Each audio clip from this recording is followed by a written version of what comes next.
everyone, Novels Wonderland here. Thank you all for the love and support you've shown me and the channel. Oshi no Ko, I just wanted to be in a band, chapter 129 to 137, searching for the roots. 1099 words recommended to listen alongside Aerosmith's Dream On. Some might call it hubris, but when it comes to vocals, I've reached a formidable level. In my past life, I was told I had a natural gift for pitch, and in this life, I was born with remarkably resilient vocal cords. In truth, compared to other singers in the US, I've never once been outclassed as a vocalist. Though of course, I still think of myself primarily as a guitarist. Regardless, songs written by a guitarist who can sing this well are notoriously difficult to cover unless the singer possesses significant experience and raw talent. To be precise, one could mimic the notes, but singing isn't just about following a melody. Most people struggle just to keep up, let alone transform the original feeling into a style of their own. Naturally, the version of Dream On I composed this time was written with my own range in mind. It was bound to be a challenge for amateurs whose talents haven't fully blossomed yet. Kids grow by falling down, after all. That is the nature of childhood. Much like the saying that failure is the mother of success, a trial that forces them to feel their own inadequacy can serve as the fertilizer for their growth.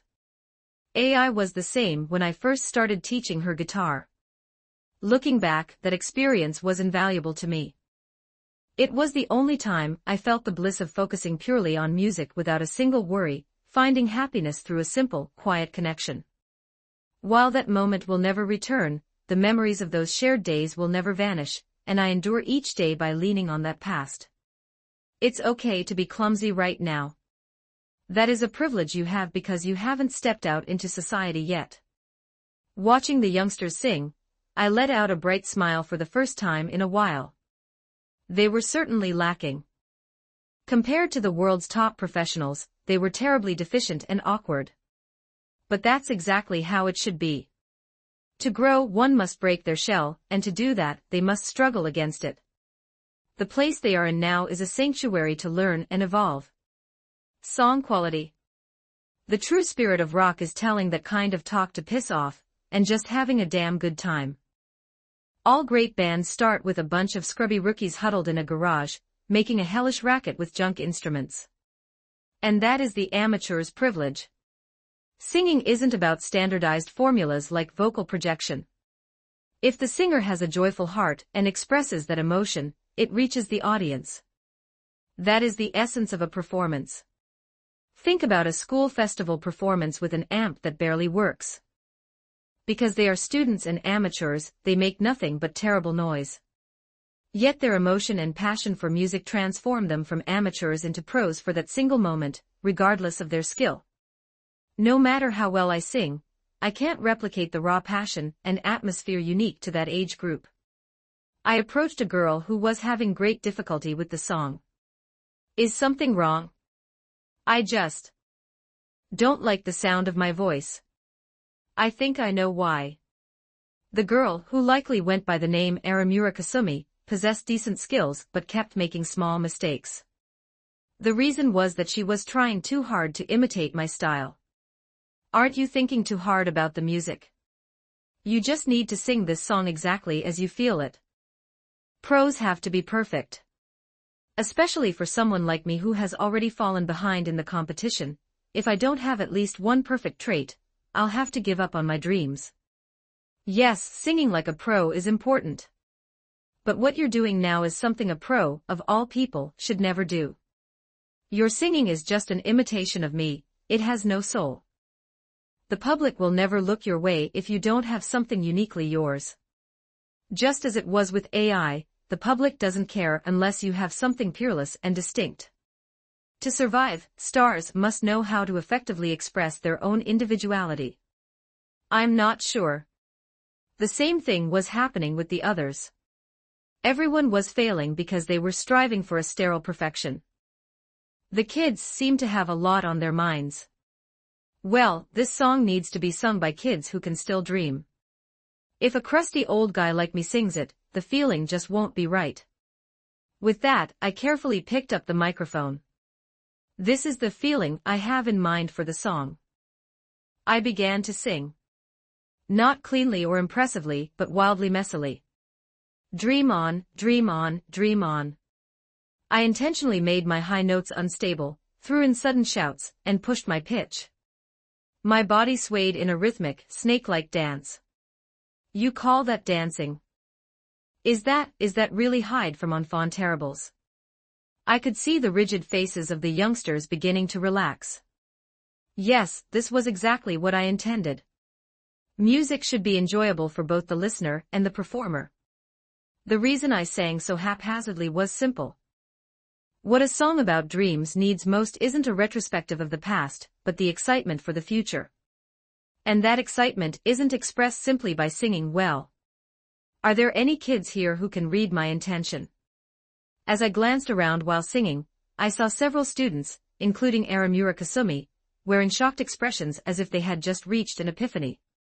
Yeah, that's it. I smiled as I saw the children rushing to the mics the moment I finished. Aramura Kasumi, for instance, began to sing the song with her own groove, giving it a feeling that was uniquely hers. Yeah, this is it. This is what you had in mind. Saito Ichigo, hearing my mutterings, tilted his head in confusion beside me. It's completely different from the original. Damn it, Star, what she's singing right now is totally different from the guide vocal you recorded. We'll record both the version that follows the guide and the version that's sung freely, then compare the two. That's not a bad idea. It seemed Saito Ichigo finally understood my intention. Dreaming should be as free as possible. That was the message I wanted to convey through this song. An academy that helps you dream freely. Isn't that cool? Chapter 130, Searching for the Roots. Approximately 10 days after filming, a video was uploaded to the Strawberry Productions YouTube channel, which boasted nearly 20 million subscribers. The video was nothing more than an advertisement for a music academy, the kind of mundane establishment you might find on any street corner. Viewers immediately questioned why such a pedestrian commercial was appearing on the official Strawberry Productions channel. Did they get hacked? That was likely the first thought in most people's minds. However, not long after the video went live, the reason became clear. The reason was Hyde, who walked onto the screen firmly holding the wrinkled hand of an elderly man weathered by time. They say a kite gives birth to a hawk. This gentleman was my kite. By using that proverb signifying a commoner raising a genius, the audience realized exactly why the video had been uploaded. It was a gesture of sincerity, an act meant to repay a debt of gratitude. It was Hyde who sang the opening line. Yet, his solo screen time in the video lasted a mere 5 seconds.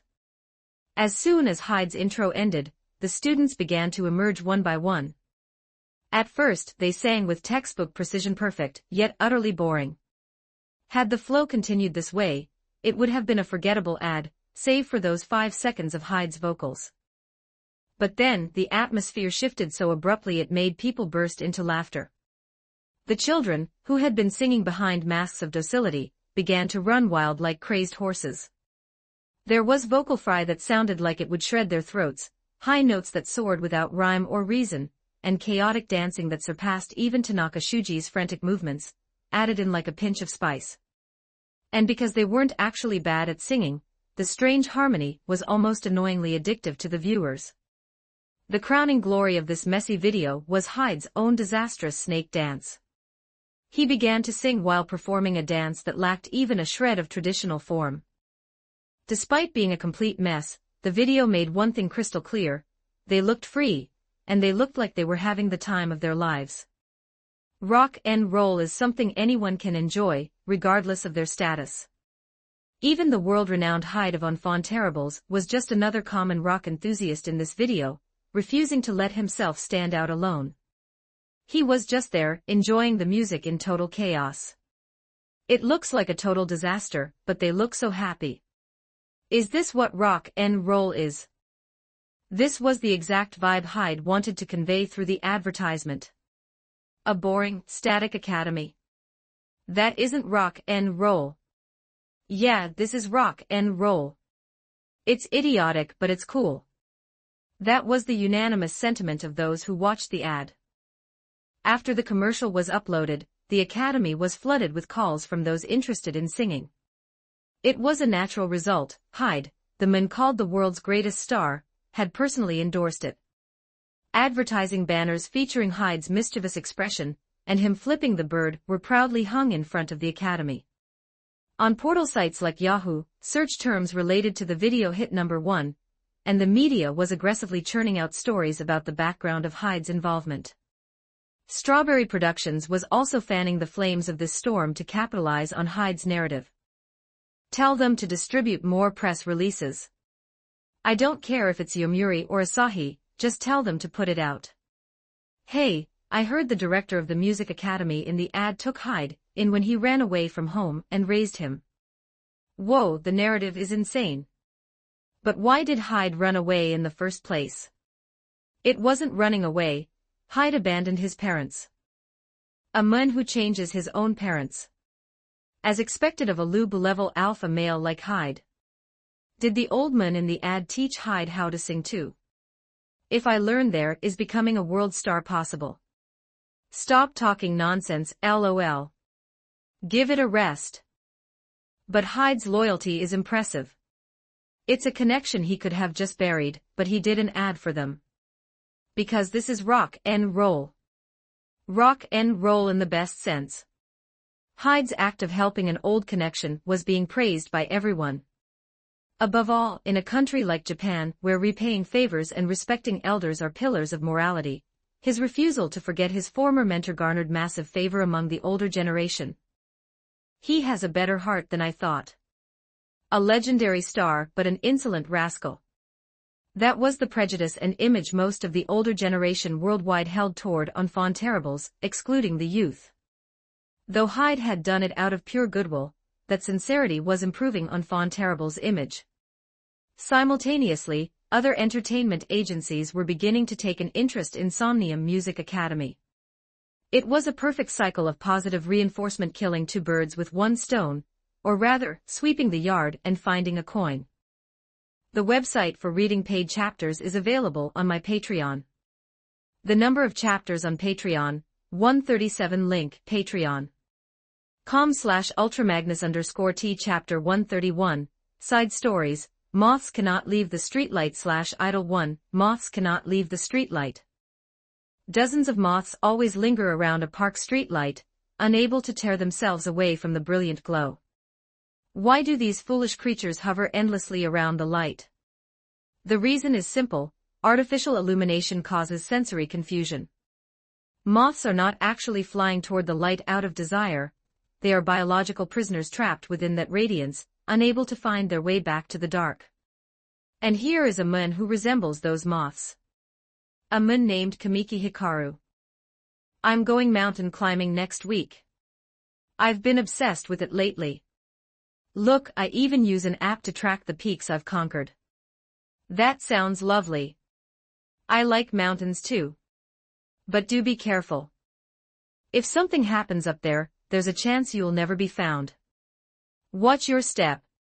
Kamiki Hikaru is the kind of man who finds the meaning of his existence in extinguishing a light that shines too brilliantly. I feel the weight of my own life through the act of taking your precious one. In that sense, he is a moth. A moth driven by a psychological defect to fly toward the light, forever trapped in a cycle of murder, unable to escape the glare. But there was one specific light he craved above all others. The most radiant light in the world. Kamiki Hikaru was deeply pleased with the current situation, as Hyde's past was being dragged into the open. I wonder, just how much is your life worth? The more Hyde's past was revealed, the easier it became to get close enough to snuff out that light. What is the essence of an idol? Some might call them products meticulously manufactured by agencies, while others might say they are vessels of hope delivering dreams to their fans. However, the common denominator between these two views is that the girl is forced to erase her true self, pressured by others to play the role of an icon. At their core, idols are neither agency-designed products nor shimmering beacons of light. They are merely ordinary girls forced to carry the crushing weight of being an icon. In that regard, AI was a girl who could no longer be called an idol. AI is more fragile than she looks. Let's take care of her since she just went through a breakup. Of course. AI was now just a normal girl, like any other you might meet on the street, rather than an untouchable icon. Because she had never been loved, she found it hard to trust others. She was surprisingly cowardly, easily hurt, and suffered deeply from misunderstandings. Just a regular girl.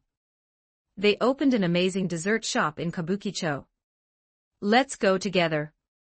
Hyde is seriously such a jerk. How could he hide something like that from you? The secret to how AI became a normal girl was that she had finally learned to express her sincerity. She no longer played the icon to mask her own weakness. Thank you. She was no longer a child who had forgotten how to cry.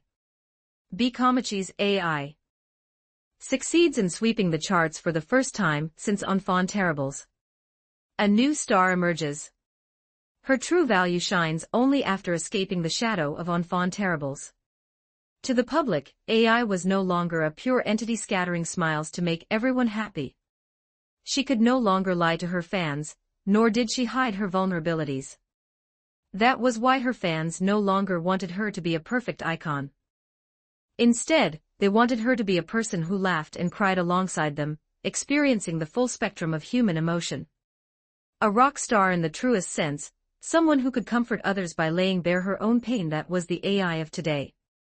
Chapter 132, In a Tigerless Valley, the Wolf Plays King. 1060 words after the second album tour concluded, Enfant Terribles was granted a considerably long vacation. However, once the emperor of the pop world entered seclusion, a mountain of changes occurred in just half a year. To briefly summarize the global shifts, first, peerless bands that had been building their strength in the indie scene began to pour into the mainstream.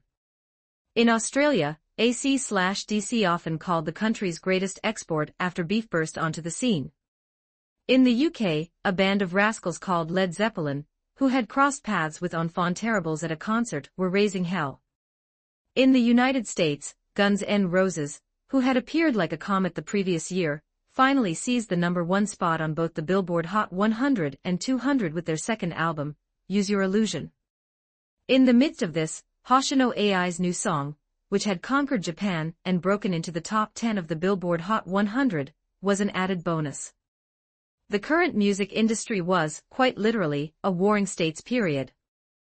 When the vacation period finally ended, the members of Enfant Terribles began to gather one by one.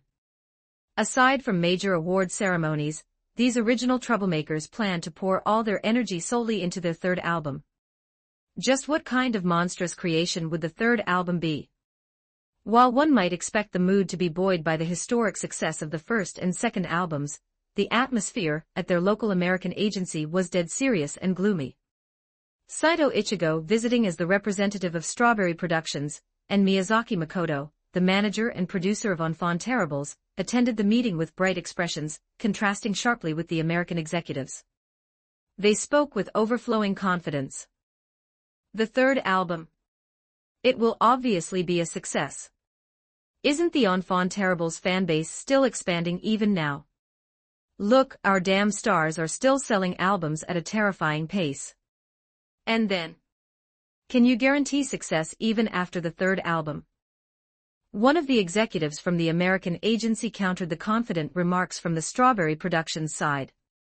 Having spent years rolling through the dirt of this industry, the two could not help but understand the underlying motive behind the question.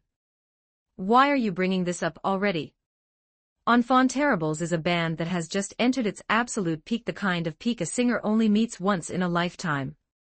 They will earn overwhelmingly excellent profits at least until their fourth or fifth albums. Look here, manager, stop pretending you don't understand and speak to us straight. We hear things too. You need to tell us exactly how long you expect things to remain stable so we can come up with an estimate. For this upcoming third album, they will achieve massive sales regardless of quality.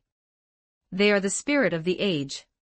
As long as the members maintain their health, their prime will last for more than a decade.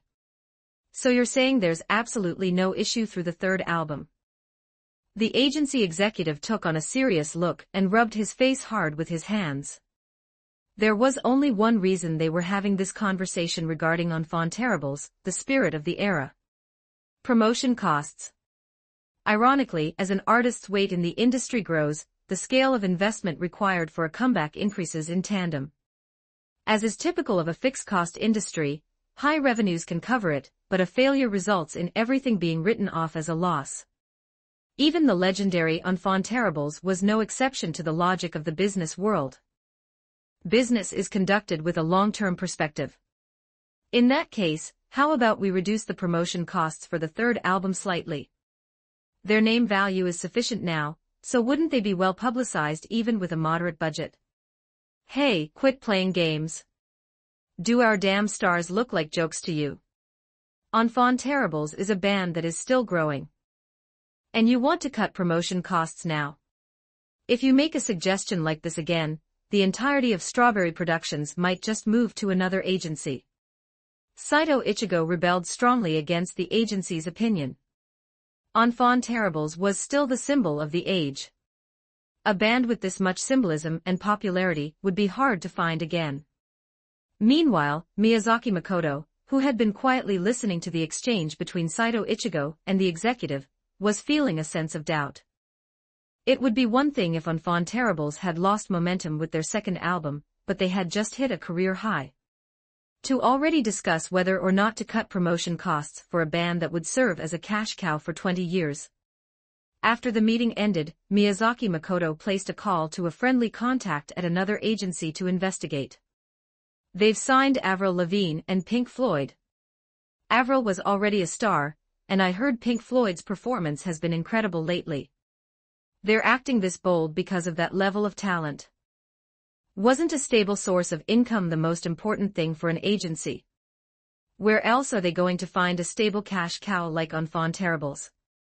Miyazaki Makoto couldn't understand it. Compared to Enfant Terribles, they were merely stars of that level. Avril Lavigne had clear limits, and while Pink Floyd supposedly had potential, they were still small fry in his eyes. Therefore, they shouldn't give up on Enfant Terribles yet. The costs were high, but the results were guaranteed, weren't they? They'll last at least 20 years. As long as they stay healthy. Miyazaki Makoto viewed the lifespan of Enfant Terribles as being very long. Unlike idol dance groups, they were a band that communed with the public through their music. While he was lost in these thoughts, his contact relayed some strange news.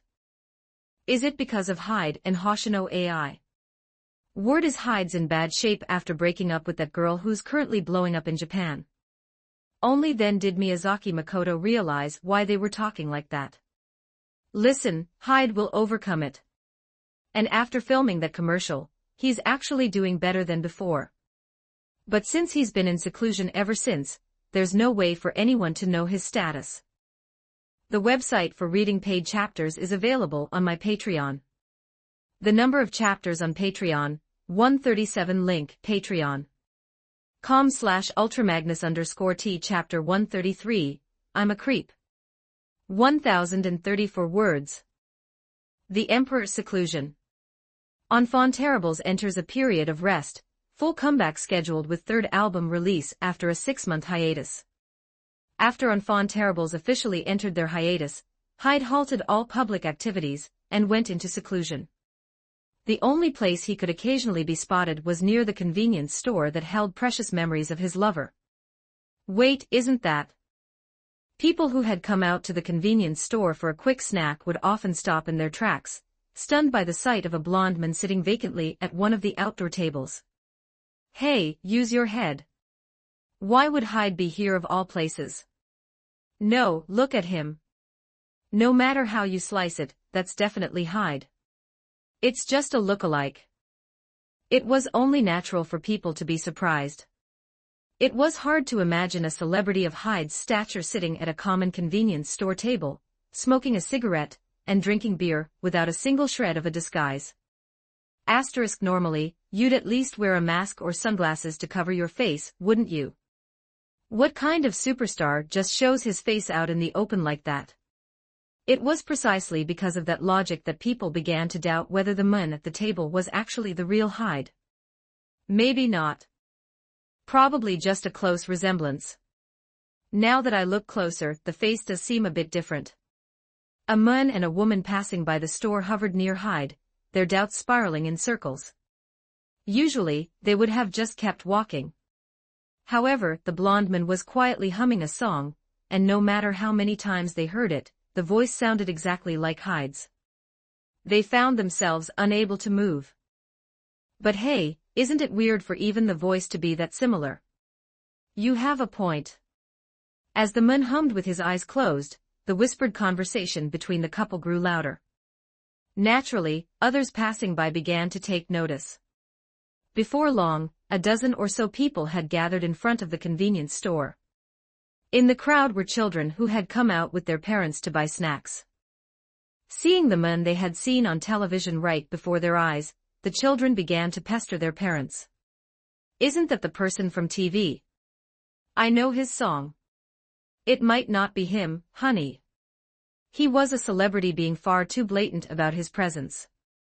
The adults hesitated to approach because of it, but the children had no reason not to run up to the famous man from the screen. I know you. You're the one who did that funny dance on TV, right? What if it's someone else? Come back here this instant. As the child broke free from his parents' restraint and ran toward the blonde man, everyone held their breath. Hey kid, I'm not a mister, I'm just a big brother. Want an autograph? I want to go on TV just like you. Hearing the child's bright, innocent wish, the blonde man let out a small smile and ruffled the boy's hair. Seeing that scene, the rest of the crowd began to swarm around him like clouds. Are you really Hyde? Man, you're so damn cool. Yeah. Could I get an autograph too? If you bring me a pen, I'll do it. Hyde set down the beer can he was holding and stood up from his chair. He provided fan service to every single person in the burgeoning crowd. In the midst of it all, a female fan who had been hesitating nervously finally asked him a question. Why did you come here? It was the one thing everyone gathered there was curious about. Because I was bored. The person who used to play with me all the time, she's gone now. Hyde replied simply, a bitter expression fleeting across his face. In truth, a celebrity has nothing particular to do during a hiatus.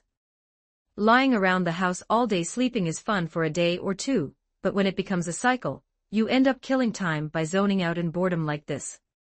Now that I'm famous, I can't even visit nostalgic places as I please. He had come to a place full of memories with his past lover to change his mood, but even that was in vain. I guess sitting in front of a convenience store was pushing it a bit. Usually, people would just doubt and move on, but today, for some unknown reason, they swarmed him. The convenience store table was out of the question now, so he moved on to a ramen shop. Welcome. The part-timers' eyes widened the moment they saw me. Are you? Well, is there anyone else in this world who looks like me? I'm a huge fan. Would you mind giving me an autograph? Bring a pen. An autograph is the most direct and heartfelt gift a rock star can give a fan. It holds meaning because it represents a moment where the star shared their time specifically with that fan. Asterisk someone who can't even give an autograph hasn't even mastered the basics of this industry. With that thought, I ordered miso ramen. The part-timer looked surprised again. You must make a ton of money, but you ordered the cheapest ramen. Isn't shoyu ramen the cheapest? With only a 1 yen difference, they're basically the same. There was no special reason for ordering miso ramen. It was simply because the ramen I ate with AI after the ASEAN Top 16 round was miso, and since I liked the taste back then, I ordered it again. A rock star isn't some unicorn. If we're hungry, we eat whatever's around. In fact, this kind of food was more familiar to me. Hadn't I spent most of my life struggling in poverty? Expensive food felt far more awkward to me. Lost in thought, I picked up my chopsticks and stuffed the noodles into my mouth. It tasted so good back then. But the miso ramen I was having for the first time in a while was nowhere near as good as I remembered. Chapter 134, Side Story, the bald bassist's agony. Marriage, huh? Tanaka Shuji, the shining bald bassist of Enfant Terribles, scratched his head as he stared at the pile of wedding invitations stacked before him. A ritual and a contract where two adults, who had lived entirely different lives, became a couple. The bald bassist sighed, rubbing his smooth scalp. Is now really the right time to get married? It was something he intended to do eventually, but the timing felt awkward. You damn brat, marriage is all about timing. Because of his father's staunch belief that marriage was a matter of timing, Shuji had found himself swept up in wedding preparations throughout the band's hiatus. However, he valued his success as a musician more than marriage, and he valued the well-being of Enfant Terribles more than his own success. From his perspective, this was actually the worst possible timing for a wedding. Even the leader hasn't done it yet, is it right for me to go first? He intended to settle down one day. But right now, he didn't have the emotional bandwidth to focus on a honeymoon. Ever since the second album tour, Hyde had seemed increasingly fragile, and across the globe, outstanding new bands were surfacing as if a blocked vein had finally burst open. I don't have any intention of stepping down from the throne just yet. He wanted to stay at the top at least until their third album. Enfant Terribles, led by Hyde, had to remain the best. And despite the leader's precarious state, he was still the most towering giant Shuji knew. The leader will probably retire in a few years, won't he? Hyde, having already burned through so much of his passion, would likely retire within a few years. While Shuji would respect that decision, the loss to Enfant Terribles would be immeasurable. The frontman. The leader. The world's greatest guitarist. It was certain that an Enfant Terribles without that giant would lose the terrifying momentum they had built. Our final album where we can truly exert our peak power. Sitting on the living room sofa, the bald bassist massaged his head aggressively. It was an agonizing dilemma. Knowing that they would eventually have to descend from the summit meant they had to burn everything they had right now. Thinking about the future only filled him with anxiety. Damn it, if only AI were here. No matter how much the atmosphere of Enfant Terribles felt like a family, a band was ultimately a business. They found themselves talking shop even when they didn't want to. That was why, if AI were around, things wouldn't have reached this point. She was the only one who could interact with the leader completely outside of business. Currently, AI was the only person by Hyde's side who filled that role. Why does a song have to come to me at a time like this? Does this mean I really am a once-in-a-generation genius? Even in this state of distress, the bald bassist's professional talent was asserting itself. Grimacing, Shuji pulled out his guitar. Since a killer melody had popped into his head, he had to give it life, didn't he? Shit, this melody is fucking amazing. With tears in his eyes, he began to write the song. Hey, Baldy, are you sure you're the one who wrote this? You know plagiarism is a no-go, right? The song the bald bassist had brought was titled Come Together. Of course. Because our third album needs to be the kind of record that echoes for eternity. The website for reading paid chapters is available on my Patreon. The number of chapters on Patreon, 137 link, patreon.com/ultramagnus_T chapter 135, creating the third album. Creating an album. For artists, it is a contradictory act, both a process of excruciating agony and a moment of pure ecstasy.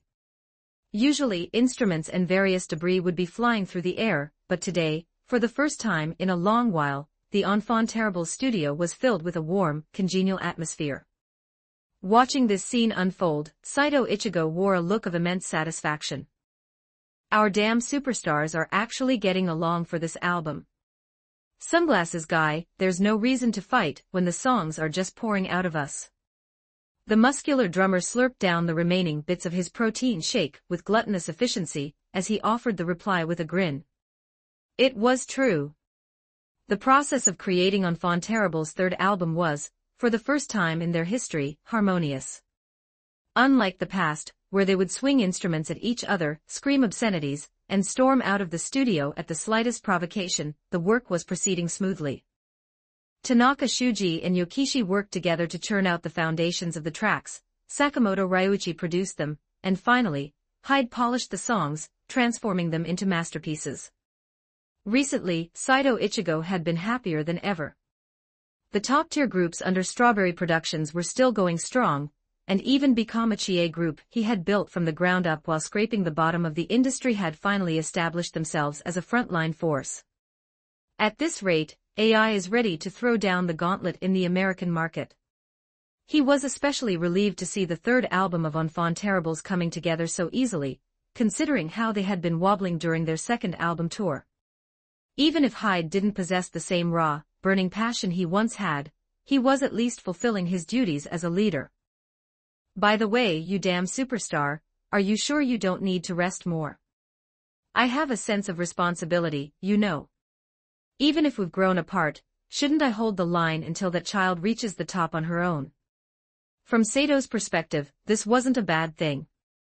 If Hyde could find motivation for living through that sense of duty, it was enough. It was certainly better than back when he looked like he was ready to give up on life altogether. Then, I'm sorry to interrupt the session, but I'll need a moment of your time. Miyazaki Makoto, who was standing next to Saito Ichigo, began handing out documents. These are the settlement statements and the future schedule. I've only booked events fitting for damn stars like you, so I think you'll be satisfied. Aside from Sakamoto Ryuichi, who was receiving a settlement for the first time, everyone else gave their paychecks a cursory glance. Once you reach the scale of Enfant Terribles, you care more about the long-term plans for the band than personal pocket change. Sato, you already signed the contracts for the world tour venues. Booking them early makes it easier to organize the rest of the schedule. Strawberry Productions has accumulated some know-how now. And for the last time, it's Saito, not damn superstar Sato. As they scanned the schedule more closely, every member of Enfant Terribles stopped on the exact same line. Super Bowl performance. Shuji pointed at the document, a mischievous smirk spreading across his face. Who else but us would go to the Super Bowl? We're the biggest stars of this era, after all. Right, leader? The Super Bowl. America's largest sporting spectacle. It was an event of overwhelming prestige, consistently recording over 100 million viewers, and dominating in terms of ratings, buzz, and symbolism. The stars who had earned the honor of appearing at the Super Bowl were legendary names like Michael Jackson, Mariah Carey, Whitney Houston, and Madonna. Only the absolute pinnacle of talent could hope to stand on the Super Bowl halftime show stage. Of course, there were distinctions even there, joint performances versus solo performances. Joint performances were for those who were at the top of their game, but perhaps lacked that certain legendary status. Solo performances were reserved for icons who had carved their names into history. A representative example of a solo performance was Michael Jackson's in 1993, which set the standard for the modern halftime show. In short, a solo Super Bowl performance was an honor granted only to those who could be called the symbols of an era. Sakamoto Ryuichi, who had not been part of Enfant Terribles for very long, turned to Saito Ichigo with a stunned expression. Is this a solo performance? Congratulations on being recognized as legends. Chapter 136, Creating the Third Album. Solo performance at the US Super Bowl. Saito-san, you're not joking, right? A real solo performance. As Sakamoto Ryuichi pointed at the Super Bowl performance listed in the proposal with a trembling finger, Saito Ichigo simply nodded, as if wondering why it was such a big deal. I'm telling you because the NFL sent a scouting request. Besides, for stars of our caliber, this is only natural. If it's a solo performance, shouldn't we prepare a new song or something? In truth, performing solo at the Super Bowl meant one had wielded enough influence to leave a permanent mark on history. For context, the only artists who had enjoyed the glory of a solo Super Bowl halftime show were titans like the Rolling Stones, Michael Jackson, or Paul McCartney. Leader, do we really need a new song? Revealing a new track at a major venue is a trick we've used several times. I wonder if we really need to go that far. Despite the prestige of the stage, the original members of Enfants Terribles showed nothing but a lukewarm reaction. In the end, a band must prove itself through music. Having already made history by mobilizing 750,000 people over 3 days at Nebworth House, Enfants Terribles no longer cared about gossip regarding ticket queues, or how many bodies they could pack into a stadium. To the members, a solo Super Bowl performance was little more than that kind of noise. They believed the legacy an artist leaves across generations is not defined by activities, like performances and tours, but by the music left behind in the form of a solid album. Sakamoto, where we perform, and what we do doesn't really matter. I agree with the leader. The stories about the trouble we cause in our tours are true, but they just things the media blows out of proportion to sell newspapers. It doesn't matter. The media's hype only lasts a week at most, or until some other brat causes a different scandal. The bald bassist chimed in, leaning back comfortably. In the end, we have to put out an album. A damn great album. What matters are the songs, what people remember are the albums and the anthemic shows we put on. 20 years from now, people won't listen to our records just because the trouble we stirred up was rock and roll or whatever. Ultimately, a great band is one that makes ordinary people who have never held an instrument in their lives want to pick one up, and one that can make the public understand and accept their passion through the music itself. Just as our damn bald star said, the album is the most important thing. In that sense, I'm glad this album's production is going smoothly without us tearing at each other's throats. It's true, we haven't fought once during this production. And 8 songs are already finished. As he spoke, Saito Ichigo's expression crumpled significantly.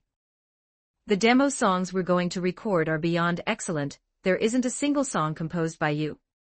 Saito, I suppose it's finally time for my well to run dry.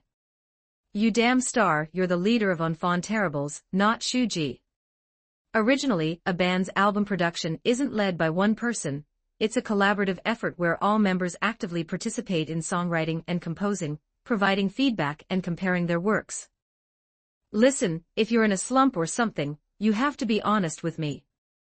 I'm telling you this as your guardian, even before my role as the president of Ichigo Production. Sato, don't worry too much. I'm just trying to take it a bit slow this time. Hyde said this, placed a cigarette between his lips, and walked out of the studio. I guess I'm finally reaching the bottom of the bag. Inside Hyde's head, there was an immense pressure to create a song as quickly as possible, but no inspiration flowed, as if a dam had been erected across his mind. The website for reading paid chapters is available on my Patreon. The number of chapters on Patreon, 137 link, patreon.com/ultramagnus_T chapter 137, creating the 3rd album. He went to film a music variety show. A rough-looking man with bleached yellow hair and black sunglasses wore a look of sheer disbelief as he read the report on Hyde's day, provided by manager Miyazaki Makoto. Hyde, the leader of Enfants Terribles, had clearly hit his limit both mentally and physically. Aware of Hyde's precarious condition, Makoto spoke cautiously to the man whose serious expression was hidden behind dark lenses. Hyde has been running like a dump truck with broken brakes ever since he became the leader of Enfants Terribles. It's only natural that he's exhausted by now. You're right. Our damn star is the very engine that allowed Enfants Terribles to stand tall as a giant. No matter how genius the talent, it's impossible to run forever without a break. It was understandable. Saito Ichigo knew exactly why Hyde was unable to produce new music. Mentally, the shock of his family history hadn't even faded before his relationship with his lover was severed. Physically, his body was under immense internal strain from a diet of alcohol and pills. Then how about we fill the album only with songs from the other 3 members? I think Hyde would agree to that. Makoto, that's not something for us to discuss presumptuously. Besides, Hyde is a genuine star. No one knows when or where he'll find the inspiration to overcome this slump. The 2 men waited. They were waiting for the miracle that only a genius like Hyde could deliver. It was blocked. The great river of talent had been dammed, unable to flow. It made sense. Hyde had poured his entire soul into his work as a songwriter over the past few years, and as a result, he had finally run out of stories to tell. This was an inevitable hurdle for a songwriter who had to bare his life to the public through music, but it didn't mean there was no way to overcome it. What Hyde needed now was new experience. Even now, he could churn out hundreds of songs like All You're Dreaming of or Basket Case, but that wasn't enough anymore. Those songs wouldn't be bad, per se, but Hyde's philosophy was simple. If he were going to release something that was mere self-imitation, he would rather not release anything at all. After the recording was over, the PD approached me. "Thank you so much for coming. To think you'd appear on such a humble program, and I know we couldn't even offer you a very high appearance fee. It's a variety show related to music, so there was no reason to refuse. Normally, I didn't do variety shows. Unless it was for a US promotion circuit immediately after an album release, I stayed away. Shouldn't a rock star communicate with the public through music? It was just that, since I was currently stuck in a cycle of self-replication in my songwriting, I had stepped out to shove whatever experiences I could into my head. Anything minor would do. Even if it had absolutely nothing to do with what I'd done before, that kind of inspiration was precious to me now. A dullard like me has to do at least this much if I want to keep pace with the guys who possess monstrous talent. Perhaps, would you ever consider doing something like an anime opening? I know it might be disrespectful even to ask, but... As I stood there, the CP suddenly threw a fresh proposal at me. An anime opening. Melodies that my classmates used to hum back in school flashed through my mind. The primary consumers of anime openings are children, but those children grow up to be adults who carry those songs with them for a lifetime. In other words, the anime opening was a format that held the power to be sung across generations. Normally, it would be fine to accept, but since I couldn't even write a single proper song right now, the correct choice was to refuse. CP, when do you need it by? What did I just say? What the hell did I just blabber? I couldn't help but be shocked by my own words. My body had reacted before my reason could intervene. Adding more weight to my shoulders when I wasn't even helping the album production, it was madness. However, contrary to my inner turmoil, the PD's expression transformed. As expected of Hyde. Your character is truly great, completely different from your public image. I'll send the contract over to your agency immediately. The milk was already spilled. In the blink of an eye, I had taken on the task of writing an anime opening.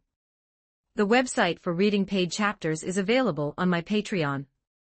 The number of chapters on Patreon, 137 link, patreon.com/ultramagnus_T. Don't forget to like and subscribe to Novels Wonderland.